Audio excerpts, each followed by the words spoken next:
At first, the partisans had no mines, hardly any explosives, but they did what they could.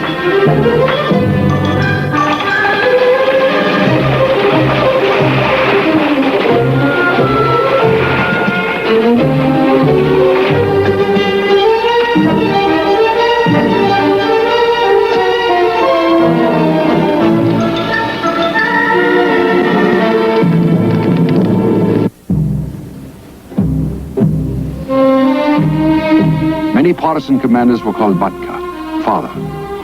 This is Mine Batka.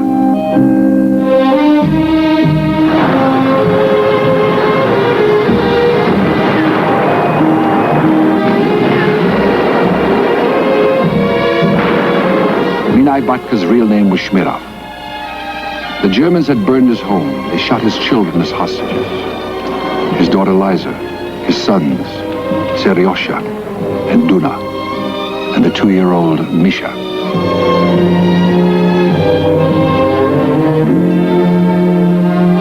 Minai Batka was a name the Germans learned to fear.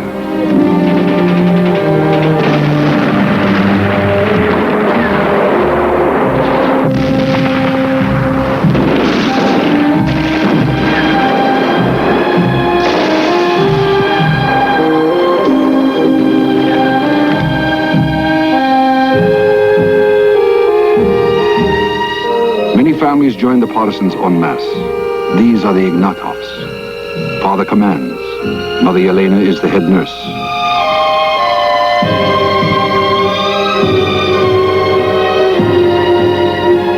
Yevgeny and Gennady, their 2 sons, were miners. On one mission, they blew up a German supply train. Both became heroes of the Soviet Union, posthumously. From then on, this partisan unit was known as the Yevgeny Gennady Group. The unknown war will continue in a moment. The Partisans. The Soviet press never revealed the partisans' real name. This is Grandpa. Grandpa only went public when the war was over. He was one of the most famous commanders. His real name was Kovpak, and he had been mayor of the little town of Putivro in the Ukraine before the war.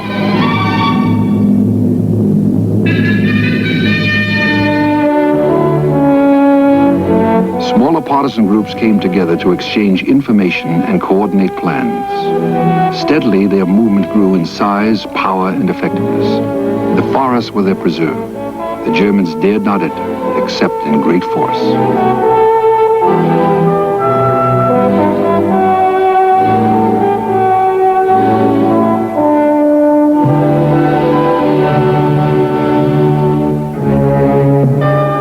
Overconfident, the Germans had not prepared properly for winter.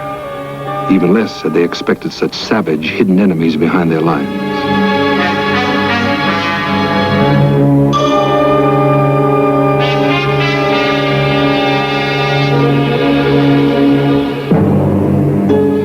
All along their supply lines, the Germans dug in.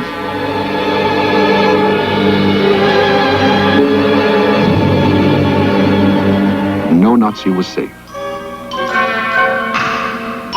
The night belonged absolutely to the partisans. By day, they made sudden, devastating raids. And then they vanished. In 30 below zero cold, the partisan bands roamed to Belarusia and the Ukraine. At first, hundreds of them. Then, thousands.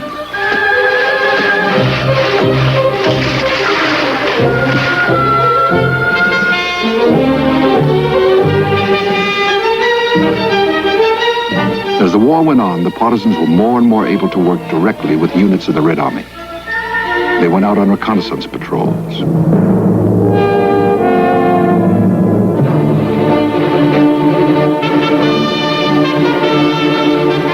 And acquired information from German soldiers, dead or alive.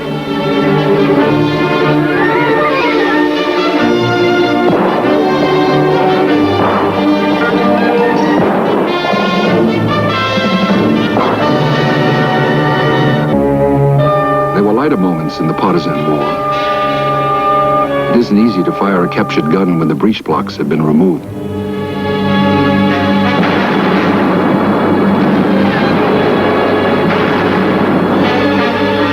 German prisoners were not reluctant to talk freely. They were terrified, fearing punishment for their own excesses. By the second year of the war, the partisan intelligence network had become very large and efficient, and a boon to the Red Army.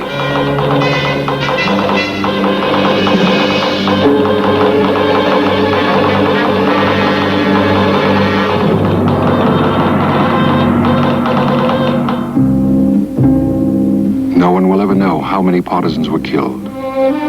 Certainly there were very many of them among the 20 million Russian people who died in the unknown war.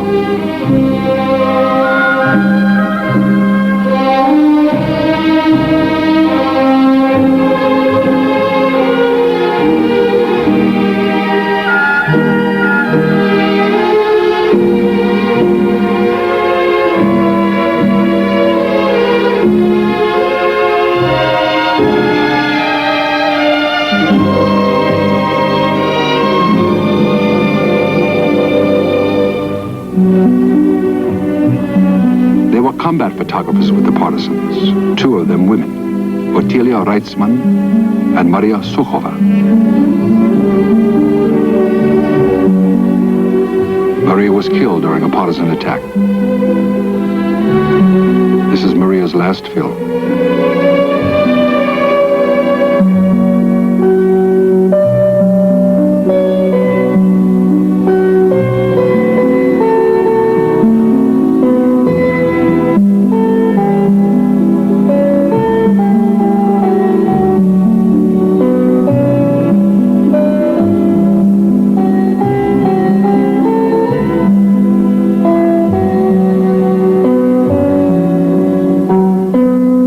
Life in the forest was basic. Clothing, shoes, food were almost non-existent. Hunger and cold were their constant companions.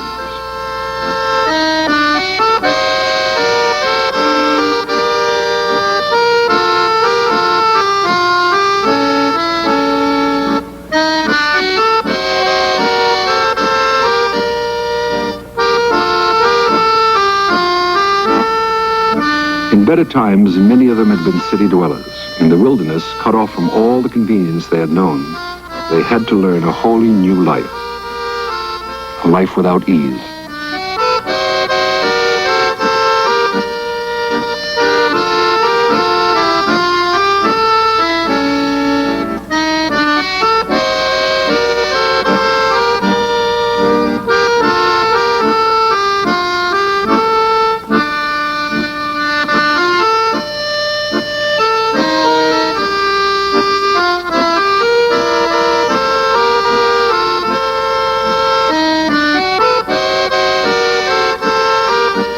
Their makeshift hospital had no medical supplies or equipment. The only anesthetic was a glass of vodka. Often they amputated with a handsaw.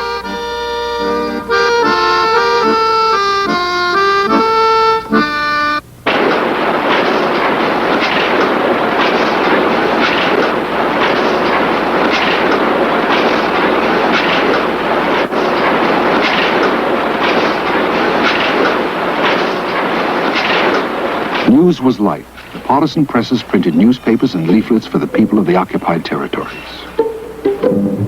If a civilian was caught with one of them, it was a death warrant.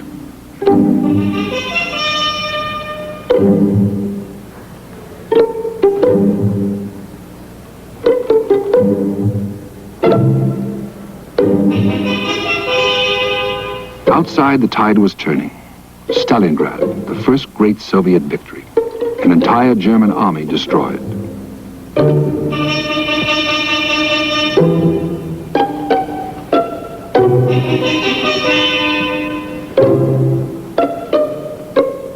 Far off in the Pacific, the United States Navy was battering the Japanese. In North Africa, the British were hammering Rommel's Afrika Korps. On the Volga, two German armies were being ground down by the Red Army. Partisan news was posted at the risk of life.